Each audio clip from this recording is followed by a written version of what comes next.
الحمد لله نحمده ونستعينه ونستغفره ونؤمن به ونتوكل عليه ونعوذ بالله من شرور أنفسنا ومن سيئات أعمالنا من يهده الله فلا مضل له ومن يضلل فلا هادي له ونشهد أن لا إله إلا الله وحده لا شريك له وأشهد أن محمدا عبده ورسوله الذي أرسله بالحق بشيرا ونذيرا وداعيا إلى الله بإذنه وسراجا منيرا فقد قال الله تعالى في كلامه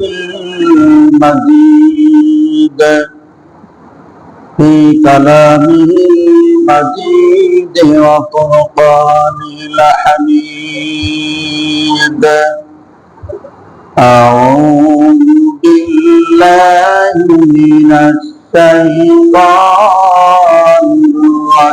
الرجيم بسم الله الرحمن الرحيم عما يتساءلون عن النبأ العظيم الذي هم فيه مختلفون كلا سيعلمون ثم كلا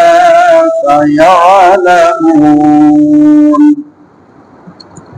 ألم نجعل الأرض مهادا والجبال أوتادا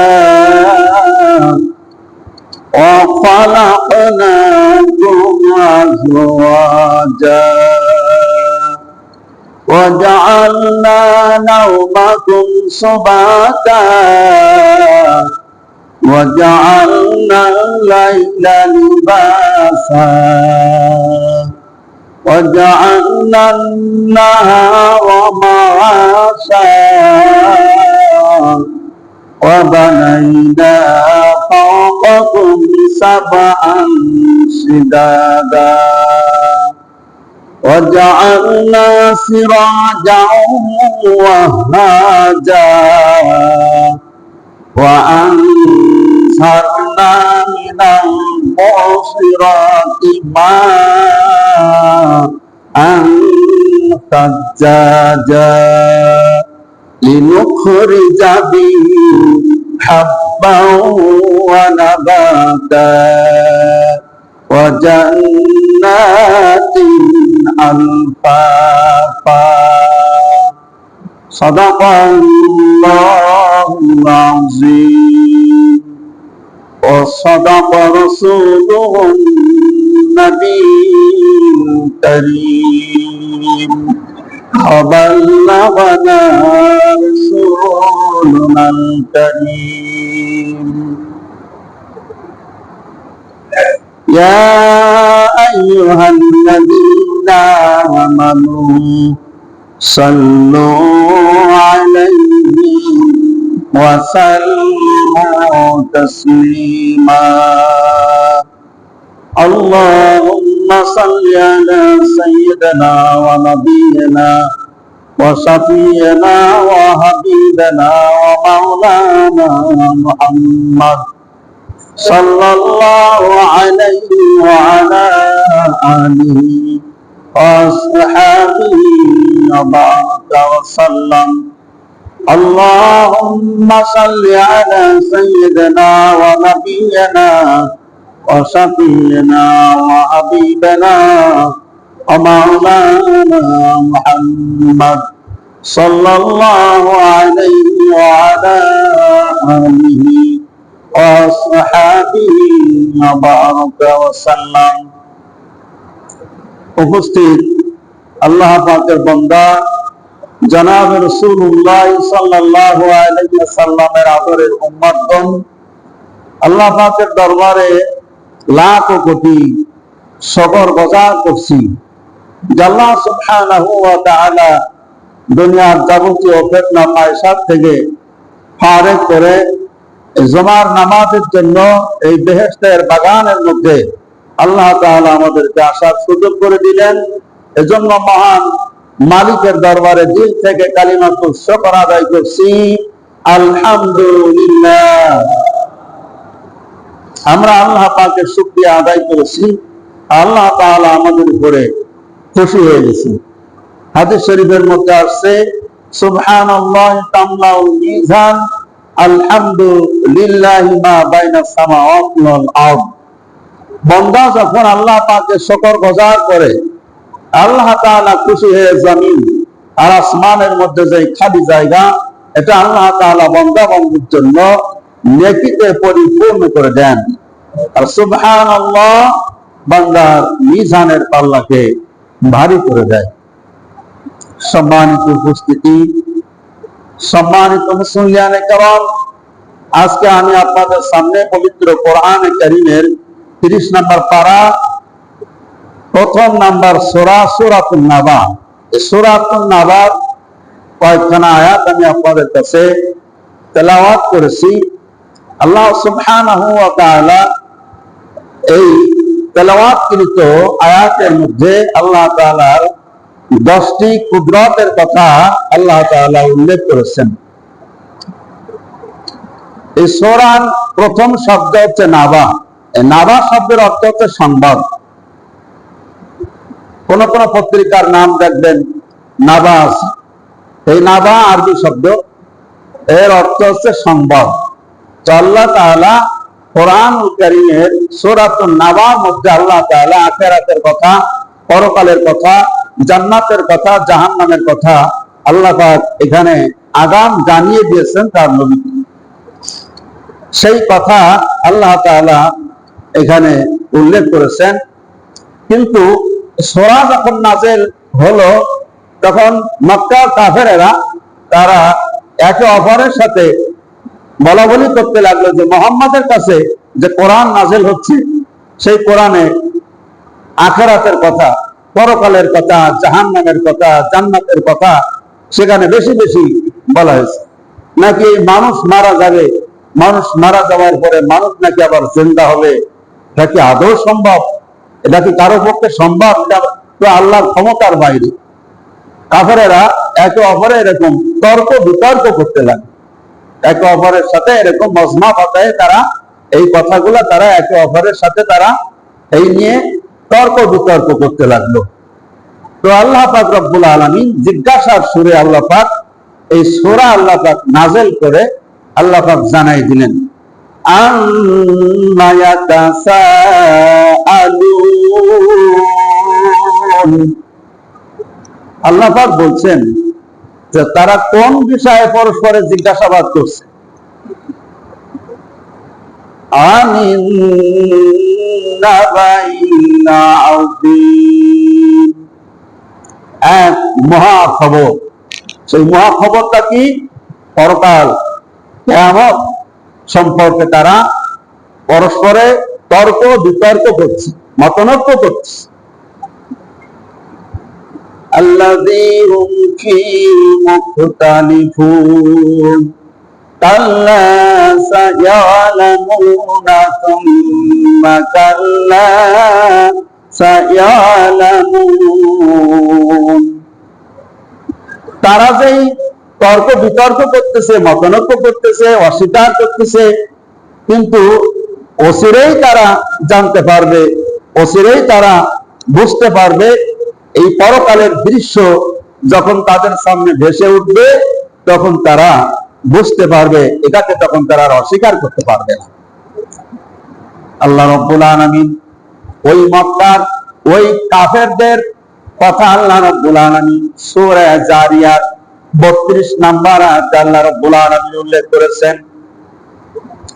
ওদের ভিতরে একদল বলছিল, আমরা পরকাল বিশ্বাস করি, আখিরাত বিশ্বাস করি, মওতের পরে আবার জিন্দা হতে হবে এটাও মানি, কিন্তু এরকম দেহ নিয়ে যে মানুষ আবার উঠবে আমরা এটা বিশ্বাস করি না। আমরা সেটা মানি আধ্যাত্মিক দেহ হবে, সেটা আধ্যাত্মিক দেহ হবে, মানুষের আত্মার সাথে সম্পর্ক, মানুষ এরকম দেহ নিয়ে উঠবে না।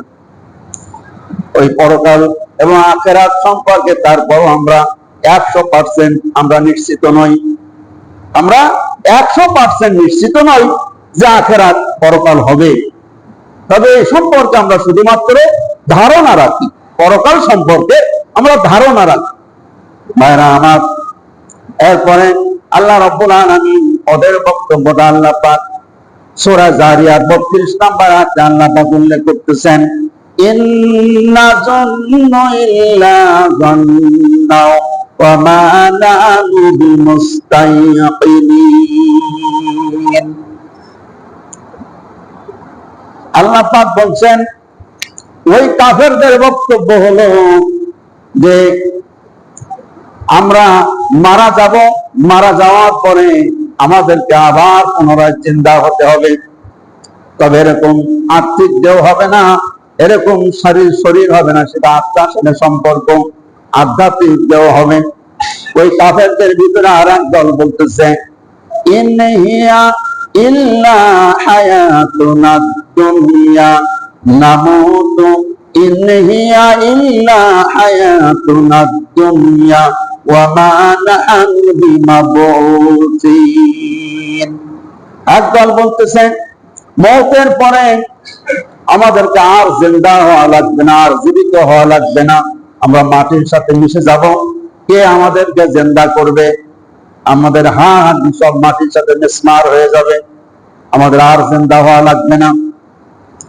তৃতীয় আর একটা দল ছিল ওই কাফেরদের ভিতরে, তাদের বক্তব্য আল্লাহ পাক সূরা জারিয়াত আল্লাহ পাক 24 নম্বর আয়াতে আল্লাহ রাব্বুল আলামিন উল্লেখ করেছেন, মা হিয়া ইল্লা হায়াতুনা দুনিয়া নামুতু ওয়া নাহইয়া ওয়া মা ইহলিকুনা ইল্লা দাহার। ওরা বলছে এই দুনিয়ার জীবনটাই একমাত্র জীবন, এখানে আমাদের জীবন, এখানে আমাদের মরণ, কালের আবর্তন ছাড়া কোনো কিছুই আমাদেরকে ধ্বংস করতে পারবে না। ওই যে ঘূর্ণিঝড়, টর্নেডো, হারিকেন, ভূমিকম্প, এইগুলা ছাড়া আমাদের উপরে আর কোনো বিপদ আমাদের উপরে আসতে পারে না। মওতের পরে একবার মারা যাব, মারা যাওয়ার পরে আমাদের আর কোনো চিন্তা নাই, কোনো ভাবনা নাই। ওই কবরে আযাব, ওই জান্নাত জাহান্নাম বলে আর কিছু নাই, এখানে আমাদের শেষ, সবকিছু আমাদের এখানে শেষ হয়ে যাবে। মওতের পরে আমাদের আর কিছু হবে না, আমাদের আর কেউ খুঁজে পাবে না। ভাইরা আমার, আল্লাহ রাব্বুল আলামিন ওই কাফেরদের চতুর্থ আর একটা দল ছিল, আর একটা গোষ্ঠী ছিল, তাদের বক্তব্য আল্লাহ সূরা ইয়াসিনের ভিতরে 78 নম্বর আয়াতে আল্লাহ পাক উল্লেখ করেছেন, মাই ইউহিল ইযামা ওয়া হিয়া রামীম। ওরা বলছে মানুষ মারা যাবে, পচে গলে মাটির সাথে মিশে যাবে, কত মানুষকে বাঘে খেয়ে ফেলায়, কত মানুষকে পোড়ায় ছাই করে দেওয়া হয়, এই মানুষকে আবার আল্লাহ জিন্দা করা এটা আল্লাহর পক্ষে সম্ভব নয়। নাউযুবিল্লাহ, এটা আল্লাহর পক্ষে সম্ভব নয়। এরকম ধারণা, এরকম পথ নিয়ে ওই সময় মানুষ তারা চলাফেরা করে। ভাইরা আমার, আল্লাহ রাব্বুল আলামিন এই কোরআনে কারীমের সূরা নাবার ভিতরে আল্লাহ রাব্বুল আলামিন তার 10টি কুদরতের কথা আল্লাহ পাক পরিষ্কার ভাষায় আল্লাহ রাব্বুল আলামিন উল্লেখ করেছেন। আল্লাহ পাক বলছেন, আলাম নাজআলিল আরদা মিহাদা। এক নাম্বার হলো আলাম নাজআলিল আরদা মিহাদা। আল্লাহ বলছেন এই জমিনটাকে আমি তোমাদের জন্য বিছানা স্বরূপ বানিয়ে দিলাম, এটাকে আমি তোমাদের জন্য বিছানা স্বরূপ আমি তোমাদের জন্য তৈরি করে দিয়েছি।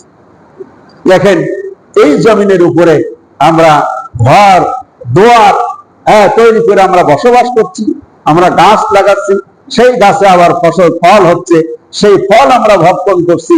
এই জমিনটাকে আল্লাহ পাক কত সুবিন্যস্ত করে আল্লাহ তাআলা আমাদের জন্য আল্লাহ তাআলা তৈরি করে দিয়েছেন। তাই আল্লাহ পাক তার ভাষায় বলছেন যে আমি এই জমিনটাকে তোমাদের জন্য বিছানা স্বরূপ বিছায় দিলাম।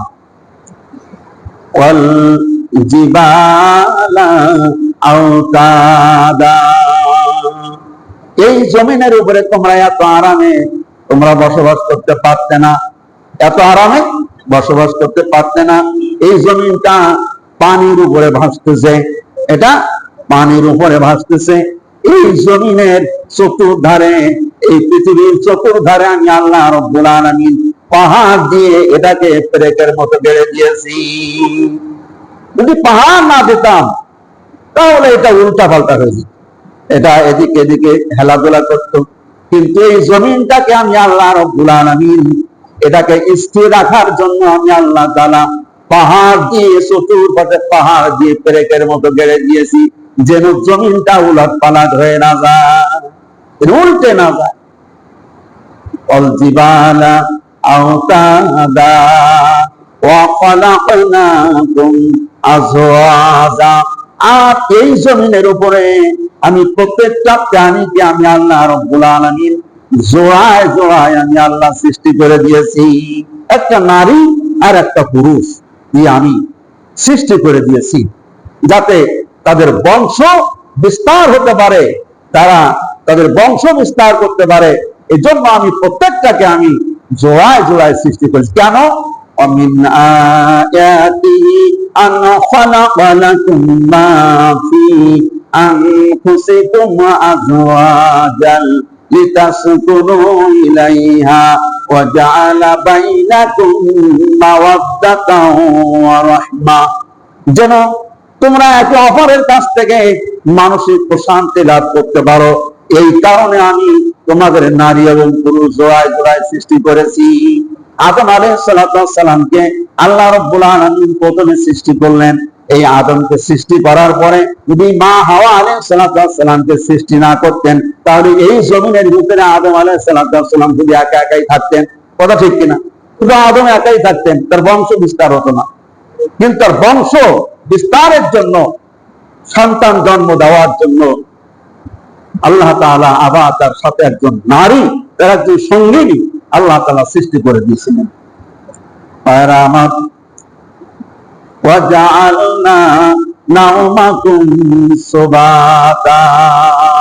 আল্লাহ পাক বলছেন, আর আমি আল্লাহ রাব্বুল আলামিন তোমাদের জন্য ঘুমকে আমি তোমাদের জন্য আরামদায়ক বানিয়ে দিলাম। তোমরা শান্তি তোমাদের দেহের বিশ্রামের জন্য আমি আল্লাহ তাআলা ঘুমকে তোমাদের জন্য ক্লান্তি দূরকারী আমি বানিয়ে দিলাম। ঘুমের দ্বারা তোমাদের ক্লান্তি দূর হয়ে যাবে। এই যে মানুষ সারাদিন হাড় ভাঙা পরিশ্রম করে, মানুষের মাথার ভিতরে বিভিন্ন চিন্তা ভাবনা ঘোল ফিরতে থাকে, কথা ঠিক কিনা? মানুষের ব্রেনের ভিতরে বিভিন্ন চিন্তা ভাবনা, এটা জল্পনা কল্পনা হতে থাকে। আর রাতের বেলায় মানুষ যখন ঘুমায় যায়, তখন এই চিন্তাটা কিন্তু আস্তে আস্তে দূরীভূত হয়ে যায়। ঘুম একটা শান্তির জিনিস, একটা আরামদায়ক জিনিস। এই যে কত মানুষের ঘুম হয় না, কত মানুষের কি ঘুম হয় না, অস্থিরতা বোধ করে, ঘুম হয় না, ট্যাবলেট খেয়ে ঘুমাতে হয়। রাতের কি ট্যাবলেট খেয়ে তারপর ঘুমান লাগে। আল্লাহ পাক বলছে, আমি এই ঘুমকে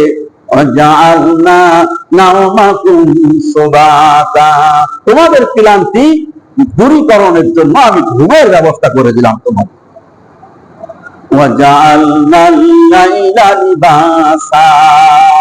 আর রাত্রে করে দিলাম আবরণ, যে রাত্রে তোমরা ঘুমাবা আরামের ঘুমে, সমস্ত পৃথিবীটা একেবারে নিস্তব্ধ করে দেয়, যে যেন তোমরা আরামে ঘুমাতে পারো। মানুষ যখন ঘুমায়, পাশের দিকে খটকাট খটকাট করে, ঘুম আসে না। আল্লাহ তাআলা একটা নীরব নিস্তব্ধ পরিবেশ আল্লাহ তাআলা এই রাতের অন্ধকার এই জন্য আল্লাহ দিলেন, যে আমার বান্দা যেন আরামে ঘুমাতে পারে।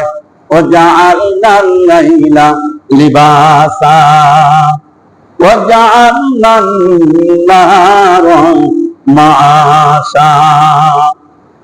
আর দিনকে তোমাদের রুজি রোজগারের ব্যবস্থা করে দিলাম। দিনের বেলায় তোমরা রুজি রোজগার করবে, রুজি তালাশ করবে, রেজেক তালাশ করবে, এই জন্য আমি তোমাদের জন্য দিনের ব্যবস্থা করে দিলাম। অবানাইনা আওকাকুম সাফাআন সিদাদা। আর তোমাদের মাথার উপরে আমি আল্লাহ রাব্বুল আলামিন মজবুত 7টা আসমান আমি আল্লাহ তাআলা তৈরি করে দিলাম। কয়টা আসমান? 7টা আসমান আল্লাহ তৈরি করে দিয়েছেন। আবার কোন আয়াতে বলা হয়েছে, কক্ষপথের কথা উল্লেখ করা হয়েছে, 7টা কক্ষপথ আল্লাহ রাব্বুল আলামিন তৈরি করে দিয়েছেন। ওয়াজআলনা সিরাজাও ওয়াহাজা। এরপর আল্লাহ পাক বলছেন, ওই আসমানে আমি আল্লাহ তোমাদের জন্য একটা সূর্যের ব্যবস্থা, একটা প্রদীপ আমি তৈরি করে দিলাম, একটা সূর্য তৈরি করে দিলাম। এই সূর্যের কিরণ তোমাদের এই ফসলের উপরে পড়বে, আর তোমাদের ফসল ভালো হবে। তোমরা ওই ফসলে তোমাদের যে ফলের গাছ তোমরা লাগাও, ওই গাছে ফল হয়। এই সূর্যের কিরণ ওই গাছের ফল পাকাতে সাহায্য করে। যদি সূর্যের কিরণ না পড়তো তাহলে ফসল ভালো হতো না, এই গাছের পাতাগুলা সবুজ হতো না, গাছের পাতাগুলো ফ্যাকাশে হয়ে যেত। দেখেন না যে একটা লতা ঘরের ভিতরে ঢোকে কিন্তু ওইটা সাদা হয়ে যায়, ফ্যাকাশে হয়ে যায়, যেটা বাইরে থাকে যে তার রং সবুজ হয়ে যায়। এই সূর্যের কিরণের মধ্যে ভিটামিন আছে, ওইটা মানব দেহের জন্য উপকারী, আবার ফসলের জন্য উপকারী। وأنزلنا من المعصرات ماء ثجاجا। এরপর আল্লাহ পাক বলছেন, আমি ওই আসমান থেকে আমি আল্লাহ রাব্বুল আলামিন তোমাদের জন্য আমি মুষলধারে বৃষ্টি বর্ষণ করে থাকি। আমি বৃষ্টি বর্ষণ করি তোমাদের জন্য। কেন? এই জমিনটা ফাল্গুন চৈত্রিক মাসে এই জমিনটা শুকায় ফাটফুট হয়ে যায়। এই মরা জমিন, এই শুষ্ক জমিনটাকে জিন্দা করার জন্য আমি আল্লাহ রাব্বুল আলামিন আমি ওই সমুদ্রের লবণাক্ত পানিকে আমি আল্লাহ তাআলা বাষ্পীয় আকারে তৈরি করে আমি উপরে উঠায় দেই, আর ওইটাকে ঘনীভূত করে ওর থেকে আমি তোমাদের জন্য মুষলধারে বৃষ্টি এই জন্য বর্ষণ করি, লিনুখরিজা বিহি হাব্বাও ওয়া নাবাতা ওয়া জান্নাতিন আলখাফা। যেন তোমরা এর থেকে তোমরা ওই জমিনে তোমরা বীজ ছড়াবে, তার থেকে আবার আমি আল্লাহ তাআলা অঙ্কুর বের করে দেই, আমি চারা বের করে দেই, এর থেকে তোমরা সবুজ পাতা বিশিষ্ট শাক সবজি ফল ফলাদি সবুজ পাতা বিশিষ্ট বাগান তৈরি করতে পারো। এই কারণে এই শাক সবজি এই ফলমূল তোমরা খাবে, আর তোমাদের শরীরটা ভালো হবে, তোমাদের শরীরটা সুস্থ হবে। এই কারণে আমি আল্লাহ সুবহানাহু ওয়া তাআলা তোমাদের উপকারের জন্য, তোমাদের লাভের জন্য আমি আল্লাহ তাআলা আসমান থেকে মুষলধারে তোমাদের জন্য বৃষ্টি বর্ষণ করে দেই। কোরআনে কারীমের সূরা নাবার ভিতরে আল্লাহ পাক রব্বুল আলামিন তার এই 10টি কুদরতের কথা আল্লাহ তাআলা উল্লেখ করেছেন। এরপরে আল্লাহ পাক বলছেন, কাইফা তাকফুরুনা বিল্লাহি ওয়া কুনতুম আমওয়াতান ফাহিয়াকুম সুম্মা ইউমীতুকুম সুম্মা ইউহয়ীকুম সুম্মা ইলাইহি তুরজাউন। আল্লাহ পাক বলছে, বান্দা তোমাদের জন্য এত নিয়ামত আমি আল্লাহ রাব্বুল আলামিন আমি দান করলাম, এরপরও কাইফা তাকফুরুনা বিল্লাহ, কিভাবে কি রূপে তোমরা আমি আল্লাহকে অস্বীকার করো। ওয়া কুনতুম আমওয়াতান, তোমরা মৃত্যু ছিলে। ফাহিয়াকুম সুম্মা ইউমীতুকুম, আমি তোমাদের জীবন দিলাম, আবার তোমাদের ইউমীতুকুম তোমাদের মরণ দেব। সুম্মা ইলাইহি তুরজাউন, আমার কাছে আমার হাতে আবার তোমাদেরকে ফিরে আসতে হবে। রক্ষা নাই, যতই বাড়াও না কেন, যতই তোমরা বাহাদুরি করো না কেন, রশি আমার হাতে, সুতো আমার হাতে, আমার কাছে তোমাদেরকে আসা লাগবে। কাগজ কাটকার ঘড়ি বানাকার ওড়াতা है आसमान में, घड़ी बेचारा क्या करेगा रोशनारा हाथ में। ছবি বলতেছেন এই কথা যে রশি সুতা তো আমার হাতে, যে আমি যখন সুতার টান দেব, যখন গোটানো শুরু করব, তখন আমার কাছেই তোমাকে আবার চলে আসতে হবে, অস্বীকার করার কোনো উপায় থাকবে না। আল্লাহ সুবহানাহু ওয়া তাআলা আমাদেরকে আখিরাত পরকালের জীবনকে সুন্দর করার জন্য আল্লাহ আমাদেরকে তৌফিক দান করুন। এই বলে আজকের কথা এখানে শেষ করছি। আখিরু দাওয়ানা আলহামদুলিল্লাহি রাব্বিল আলামিন।